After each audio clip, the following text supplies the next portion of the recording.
Hello and welcome to the Boomer Live. As you all know, we are building up to the WPL final. The inaugural edition of WPL has got two finalists, as we all anticipated. It is the two teams who are in an exemplary tournament. It is Delhi Capitals and the Mumbai Indians who will be facing off against each other in this final.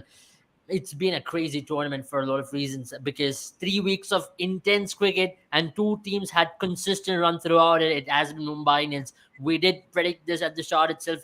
They've been the team who really had a upstart, one would say so. And after that, it was Delhi Capitals who finished on top of the table and did qualify straight into the final. And Mumbai Indians who went on to defeat UP Wallace in that eliminator. So it is the two best teams, one can say, and all the parties and everything is all the eyes will be on Harmanpreet Kaur Tomorrow and Meg Lanning. These both captains have faced off each other in the recent past in some of the most biggest finals, and Meg Lanning has had the better of it over Harmanpreet Kaur. But this time around, she would like to take one ahead of her, at least in the franchise league. I have Sandipani in general with me. Sandipani, what do you make of this Mumbai Indians team? Because they look like a team who's got so many players who've been performing at the same time. You talk about Issy Wong. You talk about players like you talk about this new baller who's come, Shaikh, and also at the same time Natalie Skiver Brunt, who has performed both with the bat and also with the ball. She has scored 272 runs with the bat, and she's also picked up 10 wickets with the ball. And Hayley Matthews, of course, has been a breakaway star for the Mumbai Indians, isn't it? Yeah, definitely. I think Mumbai Indians was a pretty rounded side, much like RCB. I thought, like at the start of the tournament, pre-tournament favorites, if you consider, I think Mumbai Indians and RCB had the more balanced setup, probably, and Mumbai Indians, the differentiator would probably was the inexperienced bowling attack, so as to say, because when you consider EC Wong or Saika Ishak or probably a Haley Matthews or an Amelia Kerr. None of them were like thought of to be the leading wicket takers in this tournament, but four of them are out of the top five wicket takers. You have a Sophie Eccleston, and then you have these four bowlers from Mumbai Indians dominating the most wickets chart. And I think that is something that is a good thing to see. We always knew Mumbai Indians had one of the most dangerous batting lineup right from the start. Haley Matthews, Yastika Bhatia, then you have a Nat Siver at number 3, at number 4 Harmanpreet Kaur, and Amelia Kerr at number 5. But it's interesting to see that Amelia Kerr has to do the majority of the bowling. When you talk about Amelia Kerr, it's more of her batting prowess that we talk about, but she has come good with the ball as well.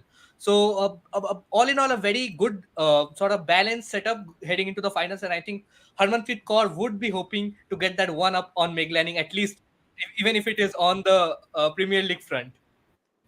Yeah, obviously that's something which we did discuss earlier on as well. Because ultimately it boils down to who maintains composure. And Meg Lanning as a skipper has got plethora of experience playing in the final, isn't it, Jaren?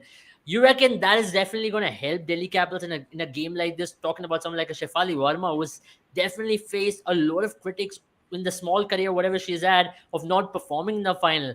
Like she's been compared with some of the senior Indian men's team players as well because of the very nature of aggressive player, plays very well in the group stages, but when it comes to a big game, she definitely goes missing, is what a lot of people say. But playing under someone like a Meg Lanning could possibly bring the best out of her and best out of a lot of these young players. Yeah, I mean, absolutely. But just as we said, I mean, as I already mentioned, at the start of the tournament as well, that uh, captaincy experience is going to come in very handy for teams and for franchises because all of them are new setups and most of them did not even have a training camp going in. So that's why Yeah. you see two of the most experienced captains in the tournament in Harmanpreet Kaur and Meg Lanning are the ones to finish it in the finals. Harmanpreet would feel a little hard done that Yeah. after having the kind of start they had to not directly qualify, but having to play that playoff. But that could also play into their hands because they've played more. They've had the most recent match compared to Delhi Capitals, who had some time off. But having said that, Yeah. you're right. I think it's going to be that scenario from 2007's IPL as well, isn't it? It's an experienced Australian legend leading with a bunch of young girls against a number 7 captain who's led India to glory. I would say not silverware yet, but yeah. So maybe some parallel to that. But I really think this time around, though, Delhi Capitals I feel have a slight edge because of the way they performed in the last few games leading up to the final, and Yeah, also because they're looking all set. But the issue with Delhi Capitals, though, Abel, is that they're a very top heavy team. If you can get through the likes of Meg Lannon, Shefali Verma, and Alice Capsey, which is not very easy to do, but if you can get through them, their middle order and the lower order is very inexperienced. They haven't played as much as well throughout the tournament. So that is the area where you can actually put them in trouble. And that's what Mumbai did in their first match against Delhi as well, where Delhi were blown away. They were able to get those early inroads, and then the Delhi team was really not able to make a comeback. absolutely. There's something funny when we do speak about bowling on Mumbai as well, because it's going to be Delhi's batting versus Mumbai's bowling. When you talk about the top 8 wicket takers, out of them, you have at least 6 of them who are Mumbai players. You have starting with Saika Ishak, then you have Hayley Matthews, Amelia Kerr, Issy Wong, and of course Natalie Sciver-Brunt, and also Natalie Sciver-Brunt as well.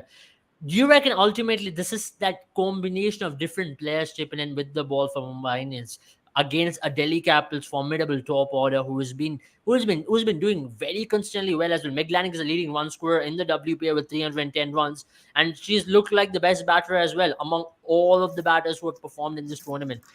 Now that is going to be a challenge, isn't it, for Meg Lanning as well to face such a good bowling attack of Mumbai Indians who are on peak of their powers at this point. Someone like a Saika Ishak who has been a breakaway star of this WPL, one could say so. A star which has been unearthed by this WPL is Saika Ishak, and maybe she's soon going to get that India call up as well. Yeah, definitely. I think Saika Ishak has been the breakthrough superstar for Mumbai Indians, and I think and the confidence that Harmanpreet Kaur has shown in her to give her the ball at times. Like, she's also not bowling the easy over. She's coming into bowl with the new ball, and then also coming in towards the death overs. So I think the way Harmanpreet Kaur has used her, and it was always going to be very interesting to see. As you mentioned, the 5 bowlers from Mumbai Indians, 3 of them are world class all rounders. You have Haley Matthews, Nat Siver, and Amelia Kerr. 3 performers whom you expect to perform both with bat and ball.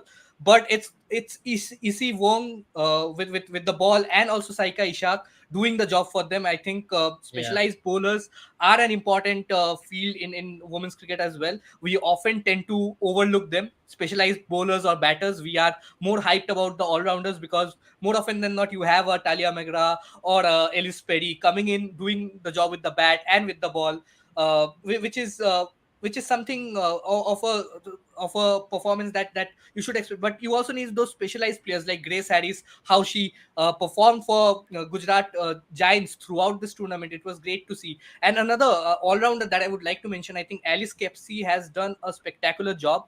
I think another yeah, player who did not have too much buzz going around her at the start of the tournament, but she is making the noise in the last I think last game that Mumbai Indians faced against Delhi Capitals. Delhi Capitals won by 9 wickets. And also in the last game that Delhi Capitals faced against UP Warriors, she was the man of the match, scored 34 crucial runs, and picked up wickets as well. So it will be very interesting to see how the Delhi Capitals batters go against this Mumbai Indians bowlers, like you mentioned. But more importantly, the prize on Meg Lanning's wicket is going to be huge. I think once you get rid of Meg Lanning, Shefali Verma is has shown great promise in this tournament, but she is a player who can sort of crumble under pressure and go for those big shots. There is still a bit of inexperience in Shefali Verma. So it will be very interesting to see. And Alice Capsey is just 18 years old. So you basically have a Jess Jonathan coming in at number 5 or number 6 for the Delhi Capitals. There is Jemima Rodriguez, definitely. But you have a Jess Jonathan coming in at number 5 or number 6 for Delhi Capitals, which she does not do for the Australian side. She comes into bat at number 8 or number 9. So that just goes on to show that this Delhi Capitals unit and Meg Lanning hasn't shown too much confidence in that middle order. And players like Tania Bhatia, and they have great players, Tania Bhatia, Shikha Pandey. Delhi Capitals haven't shown that faith or sort of confidence in those players to come in at the top of the order ahead of a Jess Jonathan or an Alice Capsey and try to do the job for the team. It will be very interesting to see how they go about in the finals. But I think they will be pretty confident with the fact that they beat Mumbai Indians convincingly by 9 wickets in the last encounter. So I yeah, think that's for sure. the bowl Mumbai Indians batting will also be under scanner, because in the if you consider they were on a roll towards the start of the tournament, but won 5 consecutively, but then they slowed down. They lost 2 of their last 3 group stage games.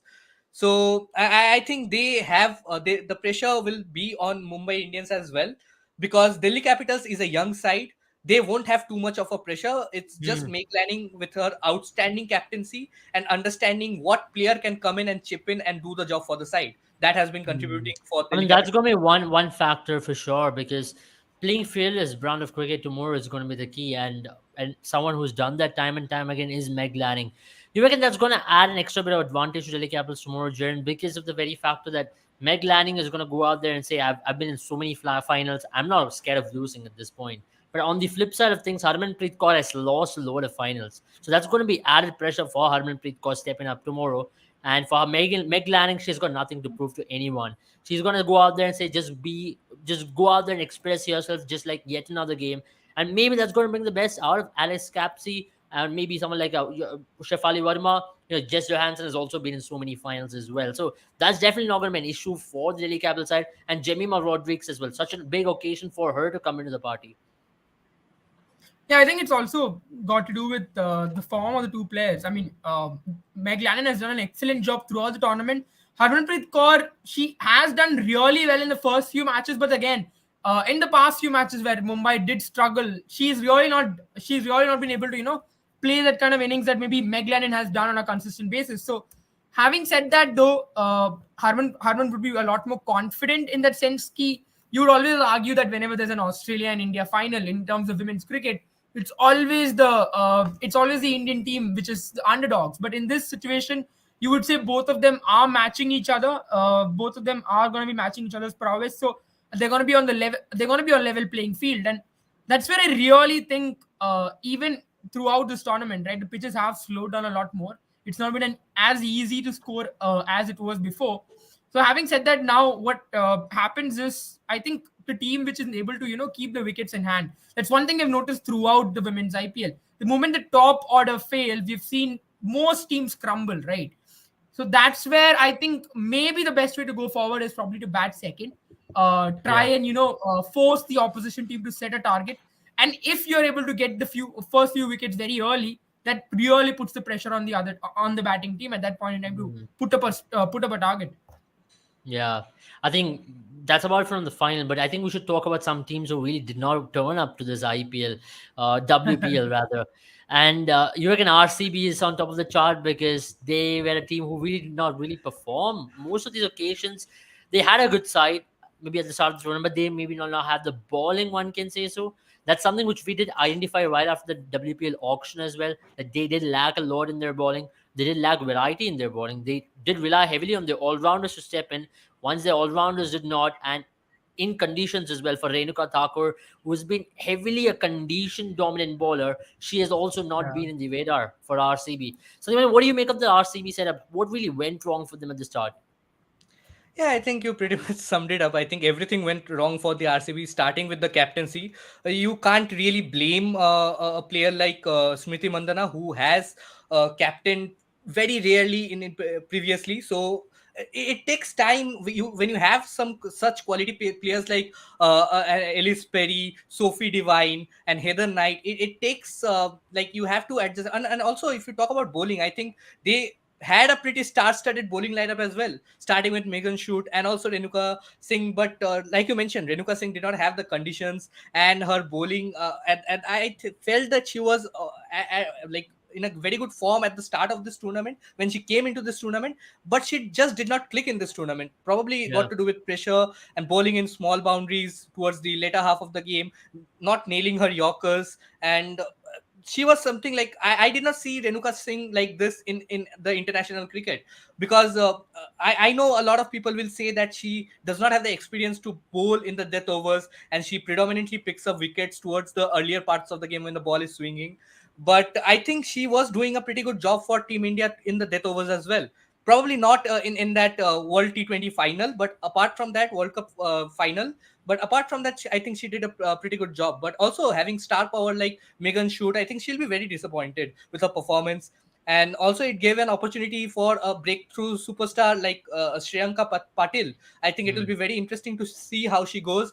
She was one of the players who was making the noise and was one of the emerging players to watch out for uh, at the start of this Women's Premier League. And I think one thing Smriti Mandana did really well was utilize her capabilities both with the bat and ball. Also, she had Yeah, to, because all the batters were not clicking at once, and there were just the one solitary performance with the bat. I mean, there was one Ellis Perry scoring huge or a Sophie Devine scoring huge. There was nothing much from the other batters. Heather Knight had a very quiet tournament, something that you don't expect from her. And also, I think Smriti Mandana, by her standards, and she'll look at the performances that Shefali Verma has put up. I think she'll be very disappointed with what she did in this tournament, both with captain absolutely. on the captaincy and with the bat as well. Yeah, that makes a lot of sense as well, because for someone like Smriti Mandana as well, it's been a real test of her character, isn't it? Because she's never been put in this kind of a pressure, even for Team India whenever she has skippered them. She's never been put under this amount of pressure, and here was a real test of her character. And one could say so she failed in that first emerging test, because if Smriti Mandana would have performed with the bat, this RCB would have had a different dynamics altogether, and that was possibly the first letdown to start off with. But let's talk about another team, because which was UP Warriors, who had a very balanced unit at the start of the IPL. On paper, they look like the most balanced team because they had enough amount of all rounders in their team. They had Alisa Healy leading from their front. You can say she's one of the best women batters at this point of stage in world cricket as well. You reckon they also had a very hot and cold kind of a season where they blew hot in some of the occasions, and more often than not, they did blow cold as well. And coming to the eliminator as well, they came in with a lot of pressure. They took that pressure upon themselves and they crumbled under that pressure, isn't it, Sandeepani? Yeah, I think so. But yeah, they also had a very good side, and I think they will still be quite pleased with the performances that they put up. But I think at the midway stage, they had 2 wins out of 4. UP Warriors has been a pretty middle card team for me right now, because there were the two extremes with Gujarat Giants and RCB really struggling. Then you had two teams who were really cruising in the form of Mumbai Indians and Delhi Capitals. And UP Warriors were a team that blew hot and cold. There were matches, they won some matches that they shouldn't have won. Kudos to some exceptional performances from Ellie Silly or a Grace Harris and a Sophie Eccleston. I think Sophie Eccleston and Grace Harris has been the two middle order players who has done great for the UP Warriors, and also the top batters. I think Elisa Healy will be very happy with the performance she put up, and also Talia Megra. I think Talia Megra was one of the players to watch out for at the start of this tournament. Especially because of her average with the bat for Australia. I think she averages close to 60 or in excess of 60. And she was slow to start off, but then she put in 4 half-century performances in the 9 matches that she played. So I think she is the second highest run scorer in this tournament. So I think they did pretty well with the bat, and I think they had a balanced performance with the ball as well. There was Dipti Sharma, there was Rajeshwari Gaikwad, there was Sophie Eccleston, who is the leading wicket taker in this tournament. But I think they were they will be a bit disappointed from their pacer front, because none of the pacers actually stepped up, and I think the pressure was released by the pacers as well. I think the spinners were building up the pressure and the pacers were giving it away, and Yeah. some of the totals that they had to chase down, I think they went a bit in excess of par. The bowling was what let them down. Yeah, that makes sense. Jen, I have the same question for you as well, because UP Warriors, we all did predict them to have a very decent season. Would they be happy ultimately looking at that season? Because when you look from the start of it, everyone predicted them to also end up being in the final. A very similar team like now what Sunrisers Hyderabad have in the men's IPL, a team which had so many all rounders, an overseas captain, and of course players who are there to make an impact when it comes to single-handed match-winning ability as well. Ultimately, came to the eliminator but crumbled under pressure. One can say. Yeah, I think in many ways you would also have to say that their bowling was very inexperienced. We knew that from the start. In terms of their batting, again, you had the likes of Elisa Healy, Talia McGrath, and Grace Harris. But aside from that, probably the one player that'll be the most disappointed in is Deepti Sharma. She was, I really felt in terms of, their success, whether they made it to the finals or not, was going to be how much Deepti Sharma contributes with the bat and ball. And suffice to say, she failed with both. She's at an average of 12 with the bat. She's at an average of 34 with the ball, which the UP Warriors would have hoped would be the other way around.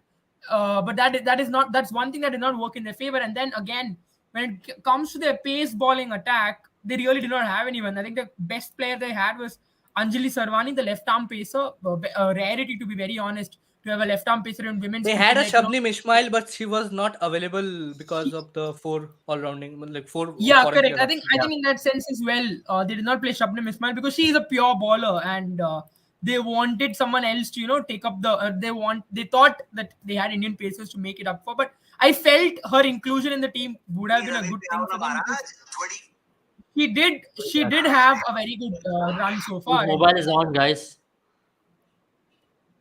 I had no idea. I thought it was yours, Whose Abel. mobile is on? Uh, It's okay.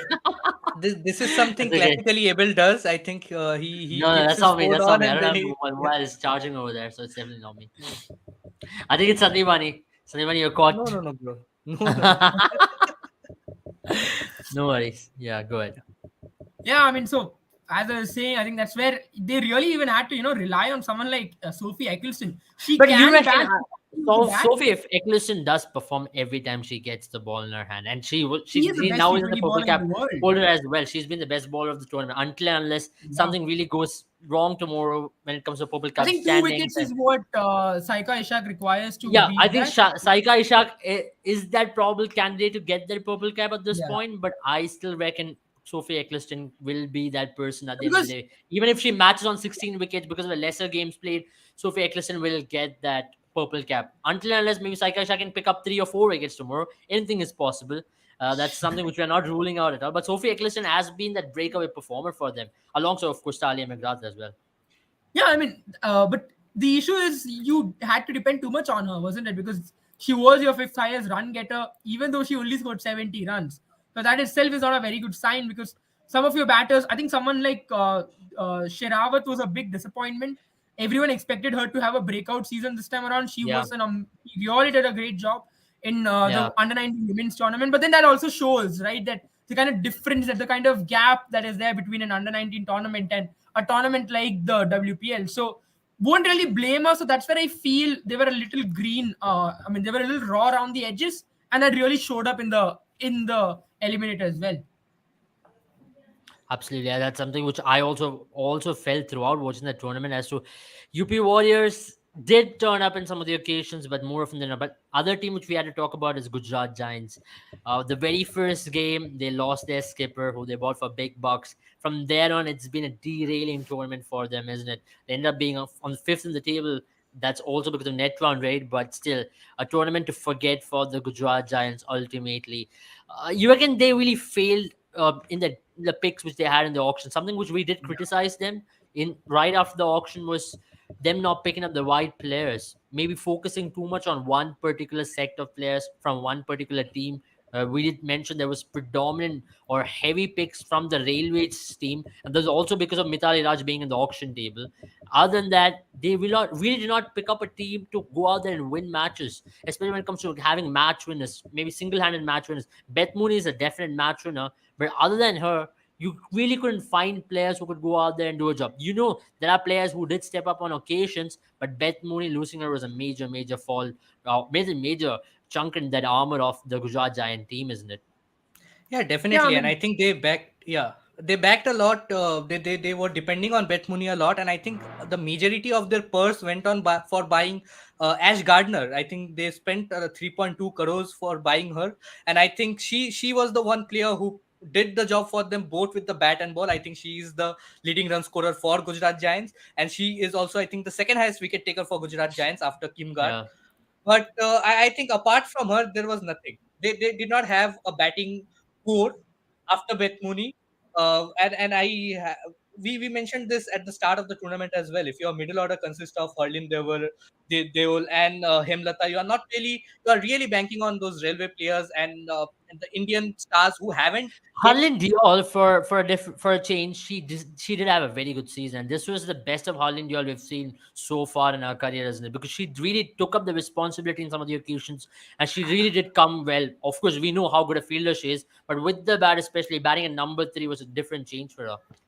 I mean, she had to because they did not have an option, because they had to play Harlindale and a Himlata. And I think Harlindale had a pretty average sort of a season, a strike rate of 125 and an average of 28. I think you expect more from your middle order batters. I think Hemlata had a better tournament as compared to a Harleen Deol, because Harleen Deol is India's 12th woman in more occasions than not. She is the 12th player in that team, and more she is a part of the squad. So you expect performances from her, and that is something that you saw from Gujarat Giants. They just did not have any players from the main Indian team, like you said, a match winner who can single-handedly win the game for you.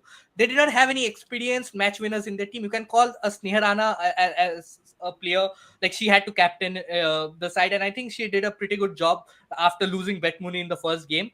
But once again, Sneha Rana is a once again a middle card player. She is not a fixed sure shot starter in that Indian playing 11. So they had all players who were sort of eyeing that Indian call up to play for the Gujarat Giants, and I think the inexperience really cost them, and it was too much pressure on Ash Gardner to put like to take all the game away and to win Mm, all the games single handedly. So I think even the two absolutely. games that they won, and I think they'll be very disappointed with they could have won another game against. UP Warriors, that clutch game where 50 odd runs were needed of the last 3 overs, and Yeah, Grace I Harris think and I was Sophie just Eccleston going to. put that game away. Yeah, And I I think think that Yeah. that really, was exactly the match I was going to speak about. That match was that leading up to that match, Harlan Deola did a great job, but for some very inexplicable reason, in that particular match, they did not send Harlan Deola at all at a number three position. I think they slotted in her at number six. I mean, there were not enough wickets to fall for her to come in. I think overall that's where you made a mistake, right? I think from the auction table to the ground, lot of their Tactical strategies calls did have not been out of place. tactics did not work out. Also, I think Laura Wolfhard was a very good player to come in for them, but she came in a little too late. I think she Mm. had only played 4 matches. She still scored 143 runs at an average of 35, the second best average in the team. So, I in think that Sophia sense, Dunkley was playing at the top of the order, and that did not allow her to sort of go in with the fourth, yeah, because One of the Laura bright Woolward prospects again from was. the season is definitely Sophia Dunkley after that innings which she playing as RCB as well. She also had a very half decent season, one can say, so not the best, but a decent season to keep them, but Sophia Dunkley maybe is the kind give of them that hope for the player. next season. Yeah, but Sophie Dunkley is the kind of player that fits into the English setup that we see right now in where she plays, or a team which can attack from ball one, because she's an aggressive player. She'll come through on days. She won't come through on days, and that's the reason why she scored at a strike rate of 175. But now when you have a team where you're right after Sophie Dunkley goes back, your batters then are someone like Kim Garth or Laura Woolward, Hemalata, those are not batters who really inspire a lot of confidence. Kim Garth can bat, yes, but again, she's predominantly in the Australian team for her bowling, and she's probably a bowling all rounder much more than she is a batting all rounder. So for her to end up, for you to depend on someone like her, and that also shows that they weren't really prepared in a sense. And she wasn't supposed to be in the team, by the way. It was supposed to be Deandra Doughton. I think Deandra Doughton could have been a good influence on this team again, because she's someone Yes. who's very explosive at the bat, but she can play those long innings as well, and she knows how it is to win a tournament. I think that's why you look at this team and you realize none of these players, except for the exception of Ashley Gardner and Kim Garth, and obviously, unfortunately, Beth Mooney, who misses out, didn't actually know how to win matches out there. And that's actually what reflected as well. As I said, captaincy experiences were so important in this tournament because the management and the captain themselves did not know these players as much. So it depended on who was captain so many times that they are able to quickly realize which player can play which role. And I think that's why Gujarat Titans completely failed, because unfortunately Sneh Rana was the most inexperienced captain, even though she didn't exactly get the cap. She was not supposed to get the cap, but so was Beth Mooney as well. Beth Mooney again is never captained. I think she's not even captain for domestic sides, if I'm not wrong. So Yeah. so that would have been a big issue for them. And I think regardless of Beth Mooney being there or not, probably they would have ended up at number four at best. So I think they really need to restructure their team again and probably put up a lot more experience coming into the next season. Absolutely. I mean, that's the end of our complete coverage. And Azil says he's expecting Jemima to score tomorrow. If Jemima does score tomorrow, Delhi Capitals are going to be in a pole position to win that WPL. It's going to be very interesting to see who is going to get that first trophy. Is it going to be Mumbai Indians, who's got a historical record when it comes to Indian men's team or men's Premier League as well? Can that shift to women's Premier League and continue their dominance, or Delhi Capitals getting their first ever trophy in a domestic setup? Thank you guys for watching, and we'll be back very soon with IPL, of course, starting in a week's time from now. So that's going to be a full-on coverage here, and of course, football. There's a lot of things happening. So tomorrow will be a football vlog, football live for you all to understand what really went wrong in Bayern Munich. So that's a very interesting topic to discuss upon and something to ponder upon as well. Hopefully, we'll have Austin as well for tomorrow, and let's see how it goes. Thank you guys for watching. Have a good time. See you all very soon tomorrow. Good night, guys.